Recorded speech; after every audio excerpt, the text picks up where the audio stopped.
so tired of trying to find love from him. I may not be pretty to somebody, but goddamn, I'm pretty to me.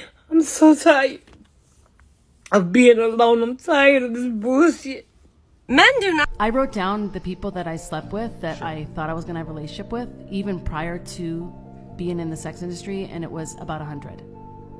You guys are like, whoa. You said 100. Yeah, including the time I was working. So, in other words, during the relationships with, when I was with the relationships with the pimp, sometimes I would meet nice guys on the side, and he was already cheating on me, I thought, with other girls because I had wife-in-laws. So I felt justified when I met a nice guy that just wanted to hang out with me and just cuddle me and have sex with me. I slept with him. It's just trauma. So sorry. Well, she found her man. Yeah. I did. And I win. I don't know how lucky they are when a girl actually likes them. Like, do you know how many unanswered texts I have in my phone from men who I take literal days, if not weeks, to respond to? Do you know that the fact I'm responding to you the same business day is a privilege? I don't think they do. I don't think they know. Shut up, bitch! Me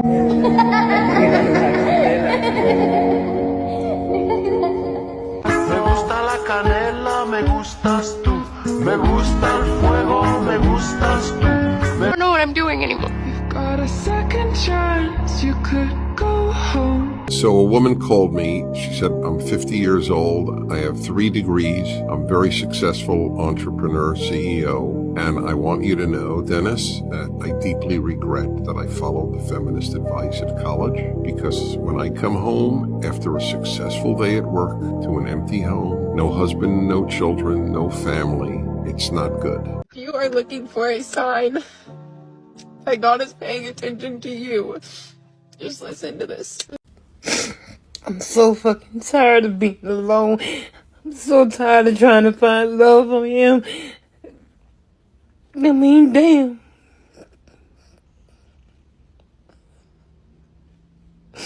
I may not be pretty to somebody, but goddamn, I'm pretty to me. I'm so tired of being alone. I'm tired of this bullshit.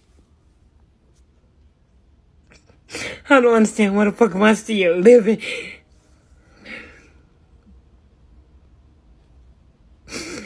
I just want to be somebody's girlfriend, somebody's wife, somebody's something. I deserve to fucking be happy too. Why the fuck can't I be happy? I'm tired.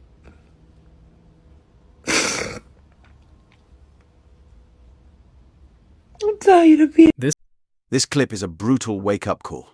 A stark reminder of what happens when you chase illusions and ignore life's fundamentals. The tears of this broken woman reflect the harsh reality of a lifetime spent riding the carousel, buying into a feminist fantasy that promised happiness but delivered loneliness. Now, she's crying for a partner, but let's not fool ourselves, she had her chances, plenty of them. We can bet that good men were in her life, trying to be there, trying to offer something real, but she chose the allure of Chad, Tyrone, and the bad boys.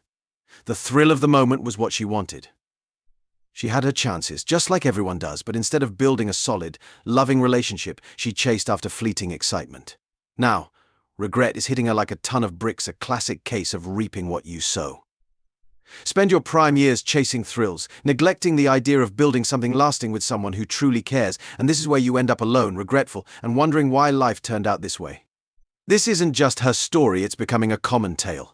Many women believe they're entitled to it all: a career, endless fun, and then a perfect relationship to settle into whenever they feel like it.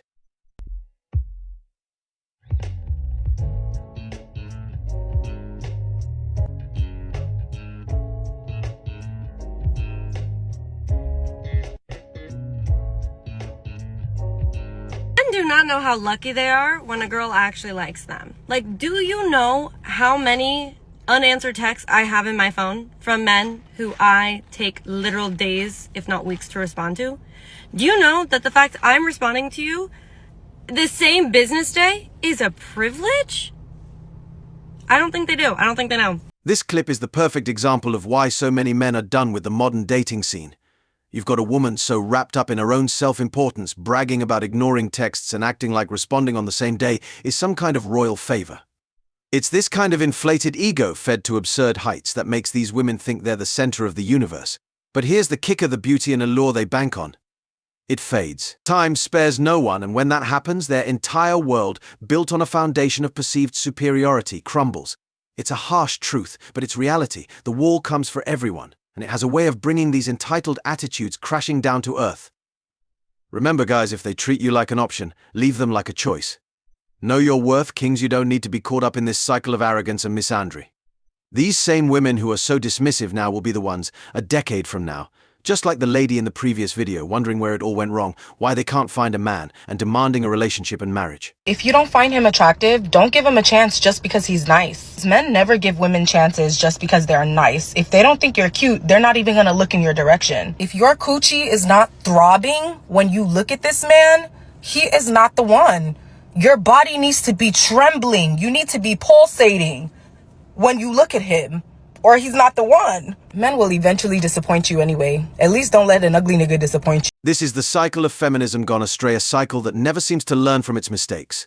So take this as a cautionary tale. Value yourself, seek genuine connections, and don't get caught in the trap of ego-driven, superficial relationships. Stay strong and keep your standards high. Let this serve as a reminder: your value doesn't decrease based on someone's inability to see your worth.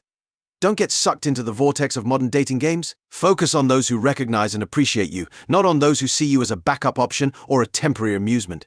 Stay true to yourselves, kings, and build your empire. Don't entertain such women. Guys, I think that I independent womaned it too hard. And now I'm 36. I live in a house that I own with a great career, amazing friends and family, an adorable cat, and I may very well be alone forever because I don't want anyone to sleep in my bed. This one right here. So, just a word to the wise for all those 28 to 32-year-olds who are thinking, yeah, I'm an independent woman after a long relationship. I can do anything. You can. But just know what you're getting yourself into. I am 30 years old and I have been single for over 12 years. So never had a real adult relationship. And I wanted to talk about something that might ring true for some people that are in the same position as me. That is, from time to time, feeling a bit lonely. And it's like one of those real shameful and embarrassing things to admit, I feel like, when someone asks if you're lonely. It's not something you want to admit to because you want people to believe that you're happy and you're not worried about that sort of ever-looming possibility of being on your own forever, And I know it's 30 is still really young, I know that, but when everyone around you is getting married, having babies, getting engaged, moving in with partners and stuff, it can feel a bit overwhelming. And to be honest, most of the time I'm pretty good. Like, I don't sit on the feeling too much. It's only when it comes around the weekend, and luckily I have friends that their life isn't kind of revolving around their partners and their relationships. They actually want to do stuff with their friends. Luckily I have friends like that, so I don't ever feel alone, and have no plans to do anything at the weekends because they're off doing stuff with their partners. However, especially now we're in the winter and we're coming up to Christmas, it's that time of year where couples seem to show off a bit, maybe. Not show off, but they seem to be more apparent and more people getting into relationships than you noticed before. And that's what they call it, the cuffing season, I suppose. But just wanted to share my thoughts that I always try and keep myself busy over the weekends. I try and make plans, see my friends, see my family. I'm more open to the prospect of meeting someone now, whereas before I was very shut off from the idea. And I think maybe it's like some subconscious way of being shut off, then you don't get hurt and you don't get rejected. So you reject them first, sort of situation. So maybe it's that.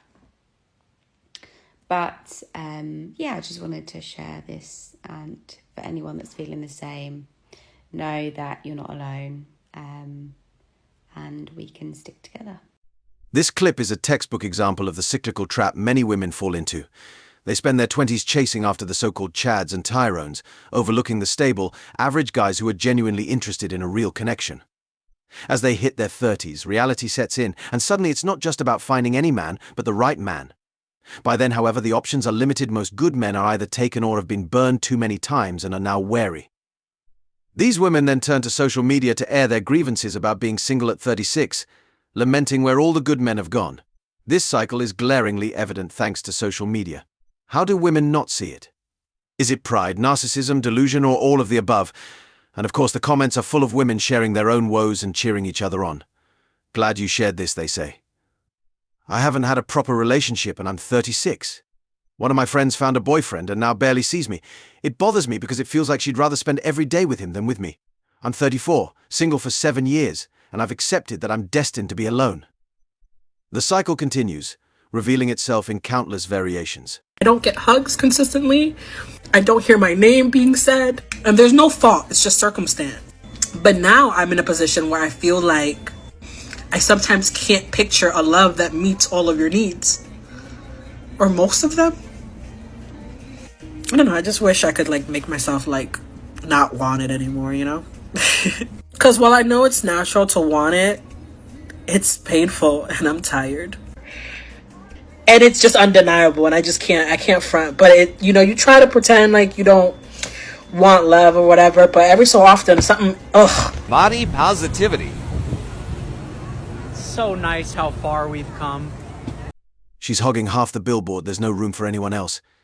It's a funny clip, but the reality is no straight man wants to date an angry, obese woman who acts like a man. These same women play the victim, lamenting their inability to find a husband, yet fail to realize that straight men have standards. Men want to date real women, and no amount of fussing or body positivity will change that. It's all fun and games until a man mentions a woman's weight. The slogan is hilarious, though, I'll give it that. Feminism is one of the reasons for female loneliness. Well, yes. I mean, are you for real? So let me get this straight.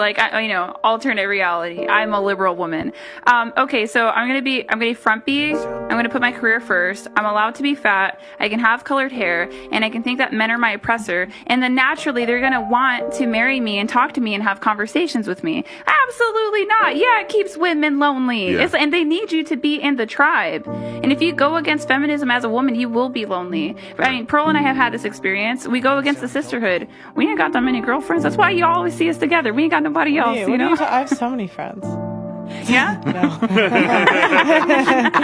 You pissed off the whole manosphere right about that. Yeah. Places like the UK and the USA, a lot of your dating requirements are far too high. A lot of you think you're better than the guys that you're evenly yoked with. And that's where your problem starts. Then, there's the problem of personality, attitude, and the fact that 80% of the time, marriages and relationships are terminated by women for superficial reasons.